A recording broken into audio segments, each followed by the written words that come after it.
Hey everybody, I'm John. I collect cards, and welcome to the All-Star break.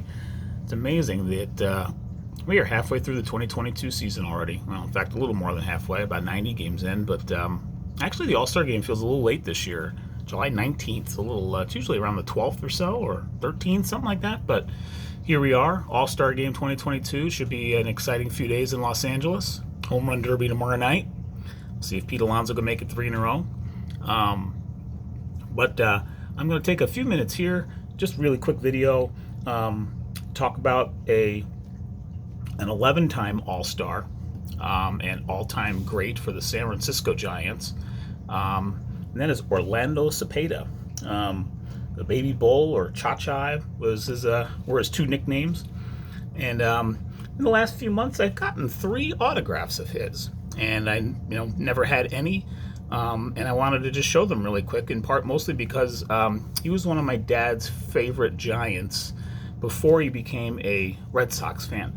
So I'll explain that a little bit along the way as I show them here. The first one I got was, actually it was in Topps 5-Star last year, but it was a redemption. And not long after that, I had the Giants in a Topps Chrome Black break, and I hit this.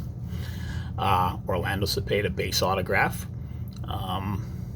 From probably his earlier years at the Giants, maybe. I guess he played about, let's see, he got traded. He was a rookie of the year in 1958, and when their Giants' first year in San Francisco, and he got traded to the Cardinals, St. Louis Cardinals, in '66, I think it was. So he played with the Giants for the better part of 9 seasons, I believe. And he was one of the all-time sluggers in the National League of the era. He ended up winning the MVP with the Cardinals in '67, the year that they won the World Series, a great World Series over the Red Sox, 7-gamer. In fact, that was the year that apparently my dad became a Red Sox fan. Was because of that, I guess, thrilling American League pennant race that year, and he kind of latched on to the Red Sox at that point. Because the Giants at that point had been in San Francisco for nearly a decade already, and I think over time, he and my grandfather eventually, it was harder and harder to probably root for the Giants all the way out there. They were in New York, they were way out there, even though they did root for San Francisco for several years after the move, including in those early 60s years where, you can make the case that 1962 Giants, the Yankees, I don't want to say they got lucky, but they were a little older than the Giants. The Giants were just a dominant team. You look at their roster on Baseball Reference, the '62 Giants. I mean, first off, they had to beat the Dodgers. They edged them by 1 game, and I'm thinking was that a playoff? I'm trying to think if that was a playoff year or not, because they played in a playoff one other time after '51, and I think it may have been that year, but I could be wrong. I didn't look it up. But they had like 103 wins, and Yankees had 96, maybe it was.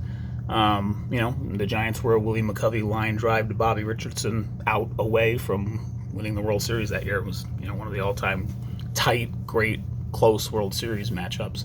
But anyway, this was my first of 3 Orlando Cepeda autographs that I have pulled in the last, I guess, 7 or so months. Really cool card. And then not long after that, during the middle of the winter, it might have even been the start of baseball season. It took a few months for it to come in, but my 5-star redemption arrived. And this came in here. Another base level autograph only, but I still really like it. My dad's favorite player, as a kid anyway, was Willie Mays. But I remember him talking about how he really liked, he was an Orlando Cepeda fan. I remember him talking about Cepeda as a kid myself, talking about how great he was. He just put up some gonzo numbers for the Giants in the late 50s and early to mid 60s. I don't want to say overlooked, and then Willie McCovey came along and was doing his thing for the Giants. And then they had some, really, steady role players on that team. They had Jim Davenport at third base, who was a really solid player in his own right. They had some pretty good starting pitchers on that team. No Hall of Fame type talents, except for Gaylord Perry, who eventually came into his own there. '62 was his rookie season with the Giants. But of course, Juan Marichal was I guess the standout of all of them there for the Giants, but one of the all-time greats of the '60s and '70s in terms of pitching. Um, and so more recently, I'm kind of like not going all over the place with this, but so more recently, just in the last week or so, actually, I was in at the Giants in a Topps Chrome Platinum Anniversary break, and this really sweet auto came out of it. I was really happy to get this one. In all honesty, I had the Giants and two other teams in that break. I think I mentioned it in my last video. Someone like Will Clark would have been a great auto to pull. I don't have Will Clark's autograph, for example. But Cepeda came up. This Aqua Parallel, number 9 out of 150.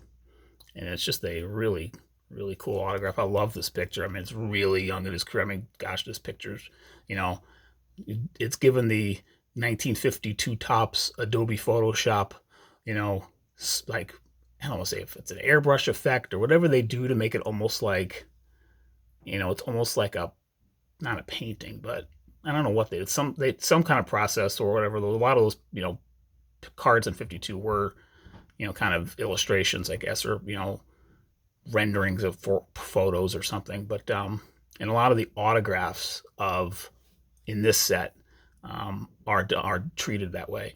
I found my Bucky Dent auto is similar, but this is just a really sweet card. I like that a lot. So I just wanted to show those 3 autos of a all-time great slugger in the latter half of the 20th century, who is kind of not talked about a whole lot. So I just wanted to give an appreciation there about him. He had some off the field issues he was dealing with in the '70s, but I was reading about him earlier a little while ago before getting this started, and I sort of realized what they were. But it's like, in the grand scheme of things these days, it wasn't a huge deal even today. I mean, it wasn't insignificant, of course, but it's like ancient history too. And the Giants in the late '90s kind of welcomed them back, like with open arms, or maybe even sooner than that. I think it was in the '80s, but and they retired his number 30, I think, in 1999. I read, overdue for that. And he made the Hall of Fame in the '90s as well, also overdue in my opinion, even regardless of the legal involvements he was dealing with. But again, just put that aside. He was on the field. He was just a great ball player. But then I got these 3 autographs, and I realized, I don't have a playing era card of Orlando Cepeda. I'm almost certain I didn't. So I actually popped into my LCS today to see if maybe they had something. And wouldn't you know it, they had this really sweet 1959 Sporting News All-Star card from the Topps 1959 set. Card number 553. So this is his second year